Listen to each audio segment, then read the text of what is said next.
on stage, please, Mrs. Vee Roberts, should I say? Let me just make sure that I give her full title. Hi. Hi. Hello. How you doing? How are you, Vee? And welcome to Set the Trend. How you doing? Fine, thank you. So tell us a bit about your company, Vee. I've been in business now for 8 years, and basically I run a marketing agency, full-blown marketing agency. I help business owners to basically get clear on whether or not they should be spending lots of money or time on their branding and marketing. And I've been doing that in the industry for 25 years, but the last 8 years I've run my own business. Okay, that's amazing. So how difficult have you found that as a woman? Well, because I actually came from the industry anyway, so I was made redundant in 2013. And I just made a decision I wasn't going to be going back into work for anyone else, because I'd done quite a bit in terms of employee life. I had enough. I've got 4 children, and I'd actually had enough of the first 2 not having access to me, not seeing me at their appointments and stuff like that, unless my managers allowed me to. So I just decided to start my own business, and I started with £100, and yeah, the rest is history, really. So you've worked with some very influential companies there. Yeah. How was that? In what capacity was you working with those? At different levels. I mean, I studied. I was actually a teen mum, so after I fell pregnant with my daughter, who's now 25, I actually had my son, who's now 18. But in between that, I studied. So I studied as a mature student at uni, and then I did a postgraduate diploma as well. And those 2, although I'm still studying now, those 2 qualifications helped me to get onto the BT graduate scheme, and I entered straight away as a manager. So excellent. They put me in straight away as a manager, and I was working with the chief executive officer, Pierre Danon, for BT Retail. I was doing all kinds of things, moving phone boxes into Buckingham Palace, doing placements on EastEnders, the set of TV shows, and even doing user notices and payphone user guides for prisons. I was doing all kinds of stuff. But I have worked with loads of companies, and 25 years in the industry has taken me from employee to self-employed. The last 8 years, I've just been building my own. That's amazing. And how difficult has it been for you as a woman?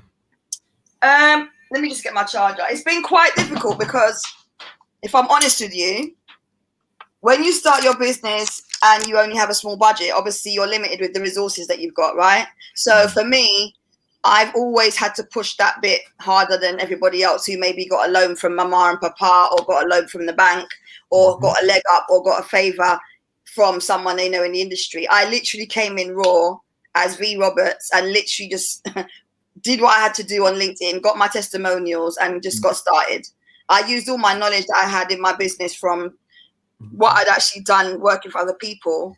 And yeah, I just got my name out there using social media.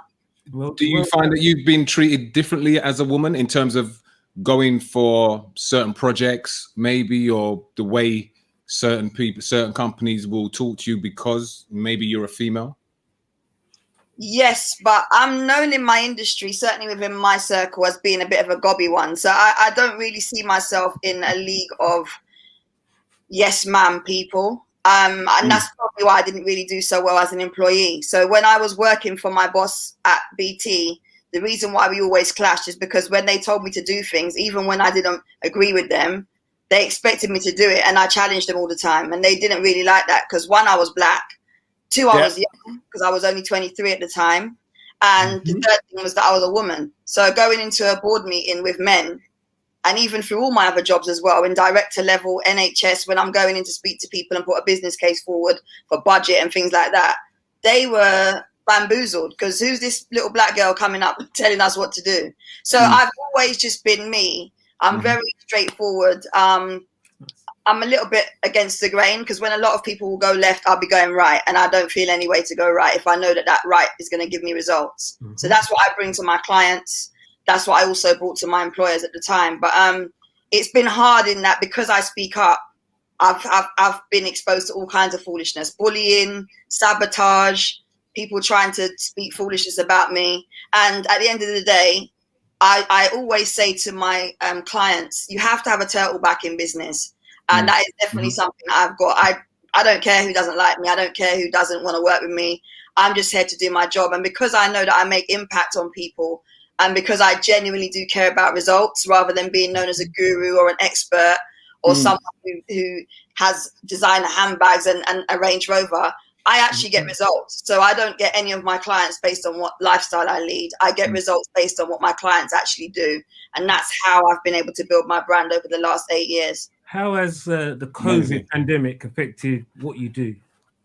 My business has boomed. I'm not going to sit here and lie to you. I'm quite privileged in that because I'm so authentic in the way that I deliver my work, and because my results speak for themselves, I've been able to use things I was sitting on for a long time. So for example, I don't know how many of your listeners will be aware of this, but I have got an app that I launched. I launched an app on Apple and Google Play on Monday. That was 2 years in the making, cost me an arm and a leg, but What's it called? It's actually called the Marketing Planner. So it's exactly the same as my book, but it's online and you can access loads of free tips and stuff on there, loads of key dates, downloadable stuff, printables, all kinds of stuff. So that's my latest thing that I've done. Amazing.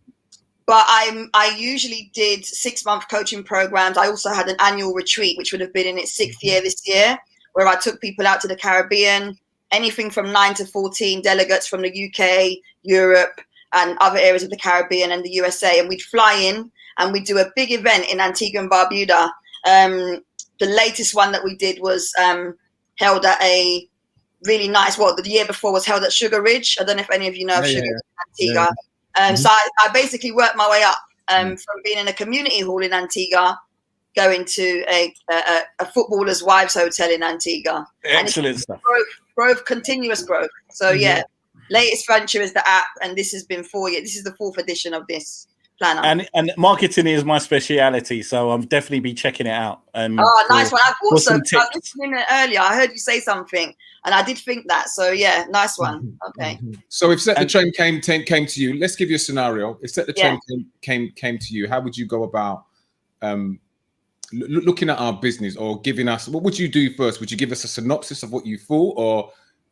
I would basically review where you're at, but I would also be looking at what you've done so far in terms of goals that you've achieved and the tactics you've used to date to achieve those goals. And then I'd come in with my own kind of spin in terms of what you could do to improve that. So a lot of clients come to me, and actually it's funny because on the 15th of March, I'm doing a 5-day branding and marketing review challenge, where I'll be working with different clients from different industries, and they'll come to me with their branding and marketing, and it's my job to then review their brand and marketing with them working in a group.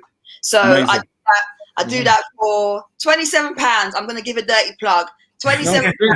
Please do. 5 days of coaching, and basically for that, I work with people and review their brand from start to finish. Everything you've done to date is what I review. £27. £27. Yeah. That's enough. Split between 3, £9 each, lads. Yeah, come on. We're gonna do that. We're gonna do that. We're £27 each for 5 days. But at the end of the day, that is for that. I do that at that price because I started my business on £100, and I know what it's like for other people that are not really there in terms of budget. So I've got loads of other products that I do. One-to-one coaching. I just spoke to a lady today in Jordan. She got a fashion brand. She's going to be hiring me to bring on her couture line. And I also spoke to another lady who's got a skincare range launching in May. I spoke to them today on a Saturday. I wouldn't normally do that, but they're both going to be working with me. So I do all kinds of work. The £27 is like this. Not horrible, but we do hope that you get some great business by being on here, by the way. And if anybody's listening and watching, please don't take the £27 literally. You do have to come with a respectable figure to get a great result from the amazing Insight2Marketing as well. So don't think. Just the last question before we let you go. What does Women's Week mean for you? Well, this year is choose the challenge. That is the hashtag, and I really do stand by that 100%, because as I said at the start of my interview, when everybody goes left, Vee usually goes right, and it's not like deliberate, but it's just the way that I am. I don't like to be part of the sheep crowd. So for choosing to challenge it, to me, I interpret that as standing up in authority, being authentic, not being afraid to be yourself, and not also being afraid to challenge people who might have an opinion of you, might have an opinion of the way you run your business. Because one of the things I'm really passionate about as a business owner is that my clients don't get led by shiny objects, because a lot of people throughout the pandemic especially have been selling lots of shiny objects. Do a course, buy this, invest in this, Facebook ads, and lots of people have done that and actually wasted money. So my thing is, choose to challenge anyone that comes to you and just question them. And my hashtag for last year was scratch below the surface. So even when you do get opportunities, scratch below the surface and make sure that the person that you're working with actually can deliver on what they say they can do. Amazing. Thank you, Vee. Vee, Thank you, where can Vee. they get hold of you? If they need to get hold of you, where can they contact you for more business? First of all, go and download my app, right? It's Insight2Marketing.com/app. It's free. There's no charge. So if you or someone that you know is in business, download that. You can message me through the app as well. There's downloadables, loads of free tips on social media, calendar, everything. And then on my website, Insight2Marketing.com, you can message me there as well. Or just search me under the hashtag AskI2M, and you can see all my crazy hairstyles and everything else I've had over the last 8 years in business. Excellent. Vee Roberts, thank you for coming on Set the Trend. You're welcome. Yeah, and we feel honored, and we wish you the very best. And we're definitely going to be contacting you and supporting. £27. We're there. All right, Yeah? take care. All right, He's going to pay very mine. much.